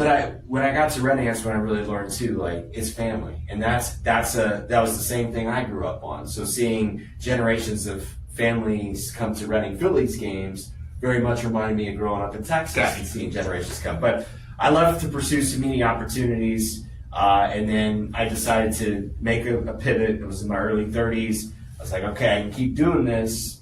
We'll see where it ends up, right? Or, you know, I'm young enough now that if I make a pivot, you know, I could potentially have a different path. And so I decided to make a pivot, focus more on business operations. So I came back to the Squirrels in 2017, really kind of overseeing marketing and promotions for the club, which is obviously the lifeblood of a minor league baseball team. It gave me the opportunity to do some more, you know, oversee and supervise the staff, really learn how to become a better leader. And that's an ongoing process to this day. And then I was here for 5 years. Pandemic happens, and you know, I think that caused everybody to reevaluate some priorities. And for me, my whole professional life, I've been away from my family in Texas. Like I had 2 young nephews, wanted to see them grow up. So my wife and I made a decision to move to Texas so that I could be closer to them. I got a chance to work for the Astros for 2 months during their World Series run against the Atlanta Braves. I got paid to go to a World Series, which is incredible. That's outstanding. I have an American League Championship ring with my name on it, which I would have never imagined. Like that kid who was sitting in his bedroom sketching jerseys in stadiums, if you'd have told him he has a ALCS ring with his name on it from the team that he grew up rooting for, he would have said, that would have been right? Yeah, crazy, right? I had an opportunity to then work full time with the conservation nonprofit, the Galveston Bay Foundation, doing communications and marketing, and it was a big change of pace from baseball. But I was able to put a lot of the skills that I learned working in baseball to use working with people who are literally saving the planet. And I was all in on that. Like, I thought, hey, Game 6 of the World Series, the last baseball game I ever worked, that's a pretty cool walk-off. Yes. You know, I got a ring to show I was there. I was done. And then you weren't done. And then, unfortunately, that October of 22, my father-in-law passed away unexpectedly. That day trying to console my wife was absolutely the worst day of my life. Like, seeing somebody you care about and love so deeply hurt that much just rips your heart out. And I knew in that moment, okay, our plan was to be here in Texas, to be around our nephews while they grow up. The plan might have to change. And it's just kind of, look, one of the things I've learned too, I wish 20-year-old me would understand what 40-year-old me understands, is that you can't plan everything out. Like, I always had that next step of like, okay, I'm going to go to Richmond, and that's going to lead to this AAA opportunity, and that's going to lead to this big league opportunity. That's not how life works.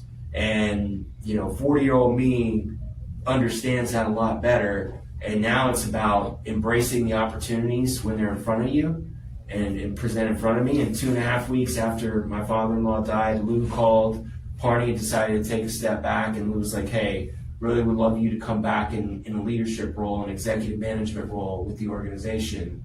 And it just, that to me was life saying, maybe it was her dad saying, you should be back in baseball, and I want my daughter back in Virginia. And here we are. Being from Philly, the name Lou DiBella is, it's a boxing town, and I know him about that. What you learned from him and Parney on the business side that's a great takeaway? Yeah. We'll start with Lou DiBella. Yeah, his just sheer will and determination.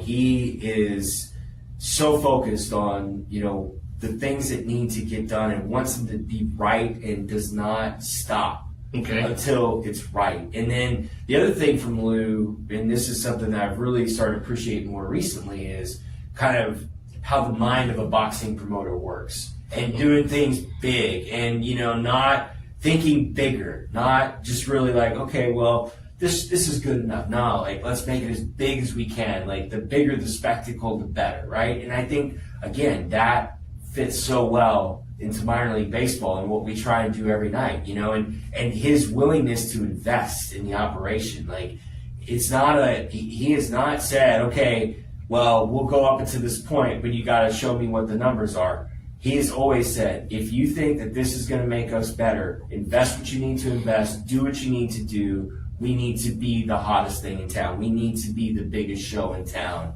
night in and night out. So again, just that sheer win at all costs kind of mentality, I really appreciate from Lou. And he and Parney share this trait too. They care about people. Yeah. And Parney, more than anybody, loves people. I remember one time Parney told me, when somebody comes to him, he says, we start at yes. Yeah. We can figure everything else out if we start at yes. So, what was something that you learned from Parney in the way you operate? Yeah, I think it's just that he is constantly wanting to make connections with people, and valuing people first in those relationships, and how to go about maintaining relationships, and and again, like these. I think Parney and I have always clicked because we were raised very similarly in that regard, right? Like, we're both from small towns. when you come from a small town, you take care of your own. Like I think we both come from bigger families, so the idea of the extended family, and you take care of your extended family. I mean, so I think just our approach has always been kind of similar in that regard, where we always try and take care of people and put people first. So shout out to, I met him first in Altoona. Okay, yeah. In Altoona, we were living in State College. I used to work for AccuWeather. Alrighty, sir. Anthony Oppermann here at the My King Biz Media Center, sponsored by Call Federal. We're here talking.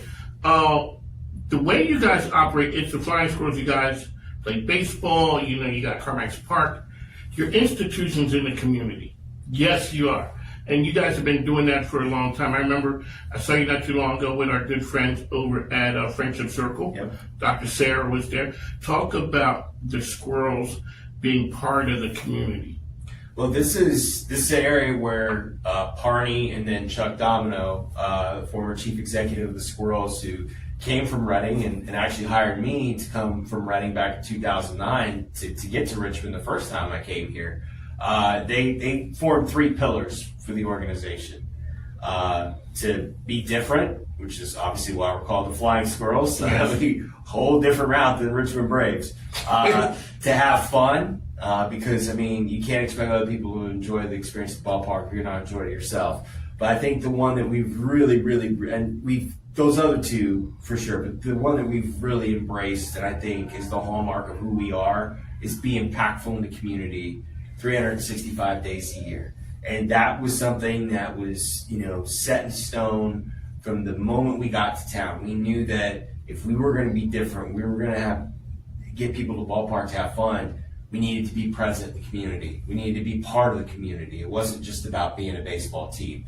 The beauty of Carmax Park now, like at the Diamond, that was a little bit of a challenge because from November to February, they had to shut the water off to the venue and winterize the place, and so it, for the most part, went dark in the winter months. The beauty of Carmax Park now is it is a 365-day-a-year venue, and so that opportunity to make an impact in the community, yes, we're going to continue to partner with community organizations. We're going to continue to be out in the community, but now we have the opportunity to welcome the community in consistently 365 days a year, and it's been so fun to see a lot of our long-standing partners start to take advantage of that, and to see new partners start to take advantage of that. And when somebody in the community runs into an issue like, hey, we've hosted this event here this year, but because of whatever reason we can't do it, can you guys do it? There's an opportunity to say, yes, let's look at that. Let's try and figure that out and start bringing in events that maybe have been in other places in the Carmax Park for one reason or another. Dr. Sarah, they've had Disability Day at the Diamond for years, and she's like, I don't know whether they're going to be able to pull it off. And I see her, she's smiling, like, yeah, they came through for us. So you've known kids, you've known families walking through the Diamond. They were having a good time. They were having a great time. They didn't know what that next step would be. Talk about when the newbies come to the Diamond. You see them at the Diamond, all of a sudden they come to Carmax. You see that look on their face. What's that moment like? It's the best part of the job, Mike. It's the best part of the job. Seeing those smiles when guests walk through the center field gates and the first thing that they see is the field. It looks, and that moment that it hits you. it's so like Americana, because you walk up the steps. There's only 7 of them, not 30. You 7 short steps, you're on the concourse. And you just see. And you see the field and the flags. Like, those are the first 2 things that you see kind of together. it just, if that's not like, what you and I grew up on, that's special. And just to see the reaction, having an opportunity to talk to some, longtime partners and season ticket members who were with us at the Diamond that got to experience Carmax Park for the first time during opening week. I talked to one former partner of ours, and it was the 6th inning. He hadn't even been to his seats yet. He's just constantly walking around, just taking it all in from every different angle. I said, this is awesome. This is incredible. And guess what? And that's what I'm excited about, is that the amount of repeat guests that we have already seen or heard from in the first couple of homestands is very encouraging that, if they enjoyed their experience so much, and we're still full transparency, we're still figuring it out some. Like, we're not perfect yet. We're not, what I think we can be. But if they are excited by it now, man, I'm hopeful for what this can be in the future. I think we've got something. I've always felt we've had something really special, but there's an opportunity here that I'm excited to see where it goes. It's one thing. So when I talked to Lori Warren over at the Raceway, it's the Raceway. Before it was 2 races a year. That's 2 weekends. Now it's 1. She goes, people can't imagine all the things we do all year round. Right. So now you have that ability to do that. This is a business show. The program is on the mic with Mike King here. Got my man Anthony Oppermann with us as well with the Flying Squirrels, Carmack's Park. We're coming to you from high above Henrico. Carmack's Park has the streets buzzing, business-wise. It is a location for some really cool business events. Shout out to our good friends over at, where were we at? It's an old age moment. I remember. We were up at the Atlantic Union Lounge. Yes. It was the networking. Oh, Warren Whitney. Warren Whitney, yes. We were there that day. Saw Kyle just yesterday, actually. That's right. And so I'm talking about, it's becoming a place that people understand it's a hot business location. It's where you want to be. And that's something for you guys. I don't know how much that happened at the Diamond. Not at all. But now, that's the place. How can people reach you out there, sir? And what's new and exciting at the ballpark coming up? Yeah, so squirrelsbaseball.com to learn all about the baseball side. CarmaxPark.com to learn about some of the non-game events. And 804 Live, our 804 Live team is working with a number of different groups and organizations to put on different types of events. And we've had the VCU School for Business that did a happy hour in the Legacy Club. We had Bank of America do an employee appreciation event in the Backstop. You mentioned Warren Whitney and some other groups. Dominion Energy had a luncheon in the Atlantic Union Bank Lounge. So Carmack's Park is a baseball stadium, but it was designed as an event venue. And we have multiple spaces to do a variety of different types of events. So there's so many opportunities there. And then also from a non-game, if you talk about things coming up from a non-baseball standpoint, the Squirrels have 69 home games, and we're going to be there through September. But, the Atlantic Union Bank Lounge is going to host some of its first concerts. So we've got Stanley Clark, Grammy Award-winning jazz musician, incredible performer. He's going to be performing in the Atlantic Union Bank Lounge in June. Tickets are on sale for that now. And the White Buffalo will be there in July. So very intimate shows, such a cool space to be able to do that. I mean, again, Lou, thinking big, outside the box, he fully programmed the Atlantic Union Bank Lounge. All the lighting and everything else that you need, it is top of the line, professional stuff that when he did events at MSG, he wanted to have the same type of equipment and capabilities at Carmack's Park, just on a more intimate scale. And you guys are pulling people, it's a regional event, a regional facility, and that you're saying you're pulling people not just from Richmond. And when people are walking up, it's kind of like it takes you back in the day. People walk into the ballpark. So we'd like to thank you for tuning in. Oh, you know what? One of the great parts about having your show, you get to ask people things. The cool, so I was there, shout out to my friend, my partner, Joe Oliver is here in the studio. Anna Soden was with us, Joanna Smith. And we were out at that landing area, and they do have a baseball area. You said you better keep your head on a swivel. Better. But the one thing that got me was the cart that went around the warning track. The Acornator? Yeah. Yeah. That's pretty cool. Yeah, it is. That, how do people get to drive that thing? A lot of liability insurance. Exactly. That's the first thing. Exactly. Yeah. So somewhere a person who in a responsible position is looking at that and saying, that ain't happening. So I had somebody else come up and ask me, how do I get to be Johnny Cashew in the mixed nut race? And do you take fans and do that? I was like, well, unfortunately, the lawyers can make that a little bit challenging for us. But if you want to audition to be part of our entertainment team and work for us, you could be Johnny Cashew every game if you wanted to. So. I don't think the person wanted it every game. So the person who's talking is the general manager, Anthony, because the responsible person. Yeah. The fun guy, Anthony, would be like, yeah, that sounds like a good idea. Oh yeah. But listen, they don't even let me drive the Acornator.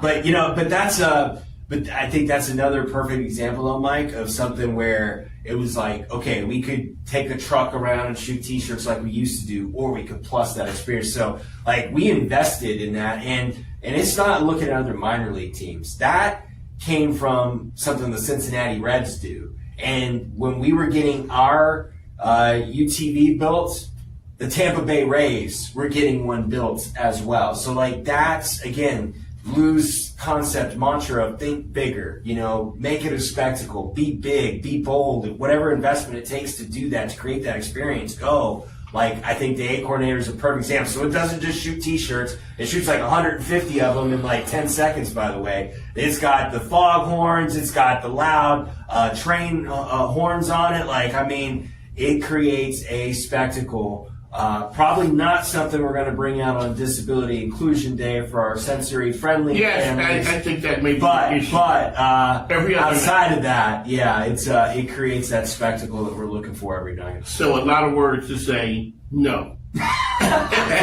We'll talk. We'll talk. Look, party said starting yes, so we'll talk. Okay, but for some reason I'm thinking there may be some legal folks involved there to say, nah, he ain't doing that. Andrews would like to thank you for tuning in. This has been On the Mic with Mike, folks. Thanks, take care. I ain't many that are built like me. I'm the last of my kind. Grew up on the back road, baby. I know how to survive. Being out with the young guns blazing, so you better not try. You'll never find another like me. I'm the last of my kind.